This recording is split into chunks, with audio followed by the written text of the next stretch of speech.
चलिए स्टूडेंट, हम लोग क्वेश्चन नंबर 2 को सॉल्व करते हैं। देखिए क्वेश्चन नंबर 2 में क्या कहा जा रहा है। स्टूडेंट आप लोग क्वेश्चन नंबर 2 को पढ़िए।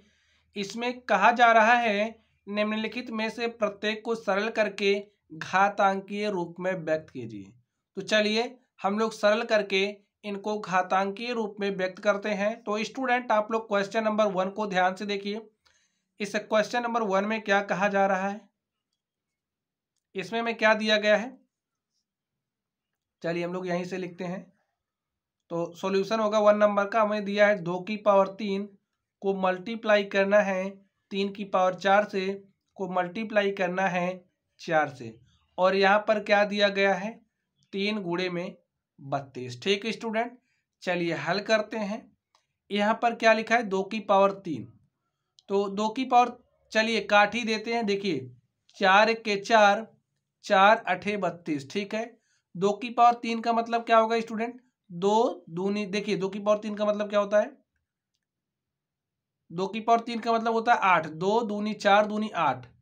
तो ये जो हमारा 8 है इस 8 से कैंसिल हो जाएगा, या फिर 8 को आप 2 की पावर 3 लिख दीजिए। अब यहाँ पर देखिए क्या है 3 की पावर 3 अपॉन में क्या होगा 3 की पावर 4 अपॉन में क्या बचेगा यहाँ पर 3। अब आप लोग जरा ध्यान से देखिए। अब आप कहोगे ध्यान से क्या देखना है, हम कहेंगे चलिए यहाँ पर जो 3 की पावर 4 है इसको हम लिख देंगे 3 की पावर 3 गुणे में 3 और बटे में 3। ये 3 इस 3 से कैंसिल हो जाएगा, हमारे पास क्या आ जाएगा 3 की पावर 3, और स्टूडेंट यही हमारा आंसर हो जाएगा। ठीक है, चलिए हम लोग इस सेकंड नंबर पर चलते हैं और देखते हैं सेकंड नंबर का सॉल्यूशन क्या होगा। तो स्टूडेंट आप लोग इस सेकंड नंबर को ध्यान से देखिए।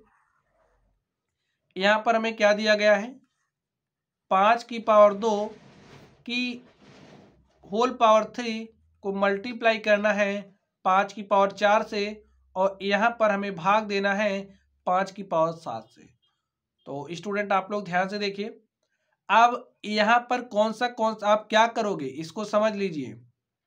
देखिए अगर आपके पास कुछ इस तरीके से बन रहा है, ठीक है, तो इसमें आप क्या करते हो, ये जो पावर है पावर को पावर से मल्टीप्लाई कर लेते हो, तो एक ही पावर हमारा क्या हो जाता है यहाँ पर mn।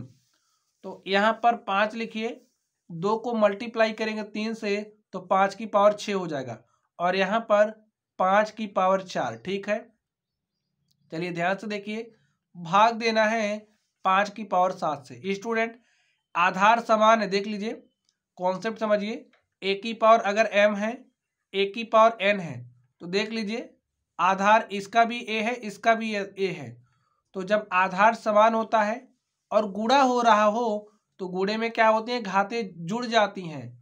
अगर गुणा हो रहा हो तो क्या होगा a की पावर m प्लस n, यही कॉन्सेप्ट यहां पर लगाइए। तो क्या हो जाएगा हमारे पास 5 की पावर m प्लस n यानी कि 6 प्लस 4 10 हो जाएगा। भाग दीजिए 5 की पावर 7 से। अब देखिए जब आधार समान हो तो भाग में घातें घट जाती हैं। तो यहाँ पर 5 की पावर 10 माइनस 7, और 10 में से 7 घटाओगे तो स्टूडेंट क्या आ जाएगा 3, और यही हमारा आंसर होगा। ये जो कॉन्सेप्ट है इन्हें आपको याद रखना है। एक कॉन्सेप्ट आप लोग और याद कर लीजिए। अभी हमने कहा कि भाग में घातें घटती हैं कब, जब आधार समान हो। तो ए की पावर m और ए की पावर n है, और अगर इन दोनों में भाग हो रहा हो, ठीक है, तो क्या होता है भाग में घातें घट जाती हैं। तो ए की पावर m माइनस n यही हमारा रिजल्ट होता है। इसी कॉन्सेप्ट का हमने यूज यहाँ पर किया। ठीक है, चलिए अब हम लोग तीसरे नंबर पर चलते हैं और देखते हैं स्टूडेंट तीसरे नंबर का सॉल्यूशन क्या होगा। तो आप लोग इस तीसरे नंबर को ध्यान से देखिए। इसमें हमारे पास क्या है 25 की पावर 4 को डिवाइड करना है 5 की पावर 3 से। तो चलिए कर देते हैं डिवाइड। अब आप बताइए 25 को आप क्या लिख सकते हो भाई, 5 की पावर 2 लिख सकते हैं, 25 को लिख सकते हैं ना, और इसकी होल पावर 4 हो जाएगी। डिवाइड कर दीजिए किससे 5 की पावर 3 से। ठीक है, अब 5 की इससे मल्टीप्लाई करिए, 2 को 4 से मल्टीप्लाई कर देंगे। कॉन्सेप्ट कौन सा यूज कर रहे हैं आप लोग सोच लीजिए। घात को घात में मल्टीप्लाई कर देंगे, 5 की पावर 8 भाग हो रहा है 5 की पावर 3 से। और यहाँ पर आप लोग ध्यान से देखिए, आधार समान है तो घातें घट जाएंगी। 8 में से आप 3 घटाइएगा तो क्या आएगा? 5। तो स्टूडेंट आप देख सकते हैं, ये जो हमारा क्वेश्चन नंबर 3 था, हमने इसको सॉल्व कर लिया। ठीक है, चलिए अगर आप लोग इस तरीके से ना हल कर पा रहे हो, ठीक है, चलिए एक जनरल मेथड आप लोग समझिए। 25 की पावर 4 दिया है, यहाँ पर 5 की पावर 3 दिया है। अब 25 की पावर 4 का मतलब आप क्या समझोगे भाई? 25 गुणे 25 गुणे 25 आप 4 बार लिख लीजिए, ऐसा कर सकते हैं। 5 की पावर 3 का मतलब क्या होता है? 5 गुणे 5 गुणे 5। बस काटना शुरू कर दिए। देखिए 5 से काटोगे तो 5 पचे 25, 5 से काटोगे एक कैंसिल। अब देखिए 5 से काटोगे तो 5 पचे 25। 25 को क्या लिख सकते हो आप? 5 की पावर 2। इस 25 को क्या लिख सकते हो? 5 की पावर 2। और यहाँ पर 5 की पावर 1। गुणा हो रहा है, गुणे में घातें जुड़ती हैं जब आधार समान हो। तो 2 2 4 1 5, 5 की पावर 5। तो एकदम बेसिक सा मेथड है, आप लोग जैसा पसंद आए वैसा कर लीजिए। चलिए हम लोग चौथे नंबर पर चलते हैं और देखते हैं चौथे नंबर का सॉल्यूशन क्या होगा। तो चौथे नंबर में देखिए क्या दिया गया है। 3 गुणे 7 की पावर 2 गुणे 11 की पावर 8 दिया है। और यहाँ पर हमको 21 गुणे 11 की पावर 3 दिया है। चलिए यहाँ पर ध्यान से देखिए क्या होगा भाई। 3 गुणे 7 है, 7 का स्क्वायर है, तो 7 के स्क्वायर को हम क्या लिख सकते हैं? 7 गुणे 7 लिख सकते हैं, तो लिख दीजिए। 11 की पावर 8 है, तो अगर हम इसको इस तरीके से लिखें 11 की पावर 5 11 की पावर 3, तो लिख सकते हैं ना भाई। अगर a की पावर m प्लस n है तो इसको a की पावर m इंटू में a की पावर n के रूप में लिख सकते हैं जी। तो यहाँ पर आधार समान है तो 5 3 8 ही हो जाएगा। अपनी जरूरत के अनुसार आप लोग तोड़ना फोड़ना सीख लीजिए। 21 को क्या लिख सकते हैं? 3 गुणे में 7। 11 की पावर 3 है तो रहने दीजिए। 11 की पावर 3 इससे कट जाएगा, 7 हमारा 7 से कट जाएगा, 3 हमारा 3 से कट जाएगा। तो बचा क्या? यहाँ पर 7 बचा है, गुणे में यहाँ पर 11 की पावर 5 बचा है। और स्टूडेंट यही हमारा क्या हो गया? आंसर हो गया। चलिए अब हम लोग इस 5वें नंबर पर चलते हैं और देखते हैं 5वें नंबर का सॉल्यूशन क्या होगा। तो स्टूडेंट इस 5 नंबर को आप लोग ध्यान से देखिए। यहाँ पर हमें क्या दिया गया है? 3 की पावर 7 अपॉन में क्या दिया? देखिए अपॉन में हमें 3 की पावर 4 इंटू में 3 की पावर 3 दिया गया है। ठीक है, चलिए हल कर लेते हैं। यहाँ पर 3 की पावर 7 है, यहाँ पर 3 की पावर 4 इंटू में 3 की पावर 3 दिया गया है। भाई आधार समान है तो गुणे में घातें जुड़ेंगी। यहाँ पर 3 की पावर 7। अब आप या तो डायरेक्टली काट दीजिए या फिर अगर आप कॉन्सेप्ट लगाना चाहते हैं, अगर हमारे पास a की पावर m है, a की पावर n है, दोनों में भाग हो रहा हो तो क्या होता है? घातें घट जाती हैं। a की पावर m माइनस n, तो यहाँ पर भाग ही तो हो रहा है, तो 3 की पावर 7 माइनस 7। आप ऐसा भी कर सकते हैं, तो घटा दीजिए भाई। 7 में से 7 घटाओगे आ जाएगा 0। 3 की पावर 0 लिखिए, या फिर अगर हमारे पास कोई भी संख्या है उसकी पावर 0 है तो इसका मतलब 1 होता है। ये बात याद रखनी स्टूडेंट आपको। तो यहाँ पर 1 लिख दीजिए। यही हमारा क्या हो गया? आंसर हो गया।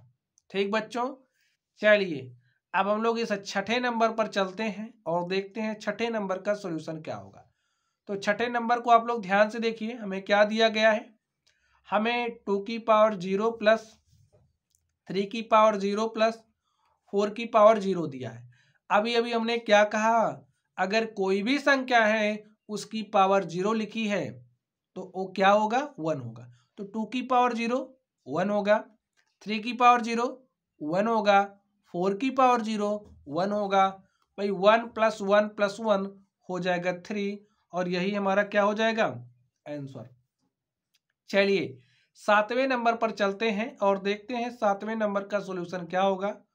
तो स्टूडेंट 7वें नंबर को ध्यान से देखिए। यहाँ पर 2 की पावर 0 को मल्टीप्लाई करना है 3 की पावर 0 से। मल्टीप्लाई करना है 4 की पावर 0 से, तो मल्टीप्लाई करिए। 2 की पावर 0 का मतलब 1, 3 की पावर 0 का मतलब 1, 4 की पावर 0 का मतलब 1, तो 1 गुणे 1 गुणे 1 बराबर क्या होगा? 1। चलिए 8वें नंबर पर चलते हैं और देखते हैं इसका सॉल्यूशन क्या होगा। तो स्टूडेंट आप लोग 8वें नंबर को ध्यान से देखिए, हमें क्या दिया गया है, 3 की पावर 0 प्लस 2 की पावर 0 को मल्टीप्लाई करना है 5 की पावर 0 से। इसको हम सॉल्व कर रहे हैं। चलिए कॉन्सेप्ट अप्लाई करिए। 3 की पावर 0 का मतलब 1, 2 की पावर 0 का मतलब 1 और यहाँ पर 5 की पावर 0 का मतलब 1। ठीक है, 1 को 1 में जोड़ेंगे तो 2 हो जाएगा, गुणे में 1 करेंगे तो क्या आएगा स्टूडेंट? 2 ही आएगा। चलिए 9वें नंबर पर चलते हैं और देखते हैं 9वें नंबर का सॉल्यूशन क्या होगा। तो स्टूडेंट आप लोग इस 9वें नंबर को ध्यान से देखिए, इसमें क्या बात कही जा रही है। 2 की पावर 8 दिया है, a की पावर 5 दिया है, 4 की पावर 3 दिया है, इनटू में a की पावर 3 दिया है। ठीक है स्टूडेंट, चलिए हल कर लेते हैं। यहां पर ध्यान से देखिए, 2 की पावर क्या है? 8 है, तो यहां पर लिख लीजिए 2 की पावर 8 इंटू में a की पावर 5 है, तो पावर 5 के a की पावर 3 इंटू में a की पावर 2 लिख सकते हैं। यहां पर 4 की पावर 3 है, तो आप लोग इसको ओपन कर दो। ठीक है, ऐसे कर दो, इंटू में a की पावर 3, तो a की पावर 3 a की पावर 3 से कैंसिल हो जाएगा। अब देखिए, चलिए थोड़ा सा आपको इसमें हम कॉन्सेप्ट सिखाते हैं। वैसे तो आप लोग डायरेक्टली सॉल्व कर सकते हो। यहां पर देखिए 4 को क्या लिख सकते हो? 2 की पावर 2। ठीक है, यहां पर क्या लिख सकते हो? 2 की पावर 2, और यहां पर क्या लिख सकते हो? 2 की पावर 2, 2 की पावर 2। अब देखिए आधार समान है, घातें जुड़ेंगी तो जोड़ दीजिए। यहां पर a स्क्वायर है, तो 2 की पावर क्या हो जाएगा? 2 2 4 और 2 क्या हो जाएगा स्टूडेंट? 6। ठीक है, 2 2 4 2 6, 2 की पावर 6। अब देखिए यहां पर हो रहा है भाग, तो हो जाएगा 2 की पावर 8 माइनस 6 इंटू में a स्क्वायर। डायरेक्टली आप लोग सॉल्व कर सकते थे अलग अलग करके। चलिए कॉन्सेप्ट सीख लीजिए, कोई दिक्कत नहीं है। जितना पक्का खिलाड़ी आप लोग बन पाओ सॉल्व करने के लिए, उतना पक्का खिलाड़ी बनने की कोशिश करो। ठीक है स्टूडेंट, चलिए तो आप देख सकते हैं इस तरीके से ये जो हमारा क्वेश्चन नंबर 9 था, हमने इसको क्या कर लिया है? सॉल्व कर लिया है। इसकी भी पावर 2 है, इसकी भी पावर 2 है, आप भैया इसको ऐसे मल्टीप्लाई करने के भी ऐसे लिख सकते हो। ठीक है, जब हमारे घाते समान हो तो आधारों को मल्टीप्लाई कर लेते हैं। कॉन्सेप्ट ए वाला यूज हुआ है। चलिए 10वें नंबर पर चलते हैं और देखते हैं 10वें नंबर का सॉल्यूशन क्या होगा। तो स्टूडेंट आप लोग 10वें नंबर को ध्यान से देखिए, इसमें हमें क्या दिया है? हमें दिया है a की पावर 5 अपॉन में a की पावर 3। ठीक है, लिख लीजिए a की पावर 5 अपॉन में a की पावर 3 को मल्टीप्लाई करना है a की पावर 8 से। हल कर लीजिए। देखिए यहाँ पर भाग के साथ है, आधार समान है तो घातें घट जाएंगी। a की पावर 5 माइनस 3, ठीक है, मल्टीप्लाई के साथ a की पावर 8 है। भाई 5 में से 3 घटाओगे तो 2 आएगा, a की पावर 2 इंटू में a की पावर 8। आधार समान है, गुणा में घातें जुड़ेंगी, a की पावर 2 प्लस 8 और 2 प्लस 8 का मान क्या हो जाएगा? 10। और स्टूडेंट यही क्या हो जाएगा? आंसर हो जाएगा। चलिए अब हम लोग इस 11वें नंबर पर चलते हैं और देखते हैं 11वें नंबर का सॉल्यूशन क्या होगा। तो स्टूडेंट आप लोग 11वें नंबर को ध्यान से देखिए, यहाँ पर दिया है 4 की पावर 5 मल्टीप्लाई करना है a की पावर 8 और इंटू में b की पावर 3। अपॉन में ध्यान से देखिए, 4 की पावर 5 है, a की पावर 5 है और b स्क्वायर। भैया 4 की पावर 5, 4 की पावर 5, ऐसा कॉन्सेप्ट समझ लीजिए। हम डायरेक्टली इसलिए काट दे रहे हैं। देखिए 4 की पावर 5 भाग हो रहा है ना, तो ऊपर लेकर के जाओगे 5 माइनस 5 और 4 की पावर 5 माइनस 5 हो जाएगा 0, 4 की पावर 0, 4 की पावर 0 का मान 1, तो इसलिए हम डायरेक्टली काट दे रहे हैं। ठीक है, यहाँ पर चलिए यहाँ पर a की पावर 8 है, तो यहाँ पर a की पावर 5 है, तो इसको हम अलग अलग कर सकते हैं, तो कर लीजिए। ठीक है, b की पावर यहाँ पर 2 है, तो इसी के अकॉर्डिंग यहाँ पर चेंज कर लीजिए, b स्क्वायर अपॉन में b। या फिर आप लोग घटाने वाला भी कॉन्सेप्ट यूज कर सकते हैं, देखिए इस तरीके से भी कर सकते हैं, जैसे भी आपको सुविधा लगे स्टूडेंट वैसा ही सॉल्व कर लीजिए। देखिए भाई इसको अलग अलग लिख सकते हो ना, a की पावर 8 अपॉन में a की पावर 5 इंटू के साथ है b की पावर 3 अपॉन में b स्क्वायर। ठीक है, अब देखिए भाग हो रहा है, तो क्या करेंगे, भाग में जब आधार समान हो तो घाते घट जाते हैं, घटा दीजिए ऐसे, यहाँ पर मल्टीप्लाई के साथ b की पावर 3 माइनस 2, a की पावर 8 में से 5 घटाएंगे 3 आएगा, a की पावर 3 इंटू में b की पावर 3 माइनस 2, और 3 में से 2 घटाएंगे तो 1 आएगा स्टूडेंट। ठीक है, तो इस तरीके से देख सकते हैं हमारे पास क्या आ गया, a की पावर 3 और इंटू में क्या आ गया b, और यही हमारा क्या हो गया, आंसर हो गया। जैसे भी मर्जी, हाँ रूल्स का वायोलेशन नहीं होना चाहिए। ठीक है, चलिए अब हम लोग 12वें नंबर पर चलते हैं और देखते हैं 12वें नंबर का सॉल्यूशन क्या होगा। तो इस 12वें नंबर को आप लोग ध्यान से देखिए, 2 की पावर 3 इंटू में 2 का होल पावर 2, कोई दिक्कत नहीं, यहां पर देख लीजिए अंदर, अभी आप अंदर ही अंदर देखिए 2 की पावर 3 है, यहाँ पर 2 की पावर अगर कुछ नहीं दिख रहा तो 1 होता है। ठीक है, आधार समान है, घाते जुड़ेंगी तो 3 1 4 हो जाएगा, 2 की पावर 4, और यहाँ पर क्या है, पूरे का स्क्वायर है। तो कॉन्सेप्ट कौन सा यूज होगा, a की पावर m की अगर सबका होल पावर n है तो इस घात को घात में मल्टीप्लाई कर लेते हैं, a की पावर mn आ जाएगी। तो इसी तरीके से यहाँ पर 2 गुणे 4 करेंगे या फिर 4 गुणे 2 करिए, मान 8 ही आना है, तो क्या हो जाएगा 2 की पावर 8, और स्टूडेंट यही क्या हो जाएगा, आंसर हो जाएगा। तो स्टूडेंट इस तरीके से आप लोगों ने देखा, ये जो हमारा क्वेश्चन नंबर 2 था, हमने क्वेश्चन नंबर 2 के सभी सवालों को सॉल्व किया। तो चलिए आप लोग पढ़ते रहिए, अगर आप लोगों को कोई भी डाउट हो तो आप लोग कमेंट बॉक्स में कमेंट करना। वीडियो पसंद आए वीडियो को लाइक कीजिएगा, चैनल पर नए हो तो चैनल को सब्सक्राइब कीजिएगा। तो चलिए आप लोग पढ़ते रहिए, थैंक यू।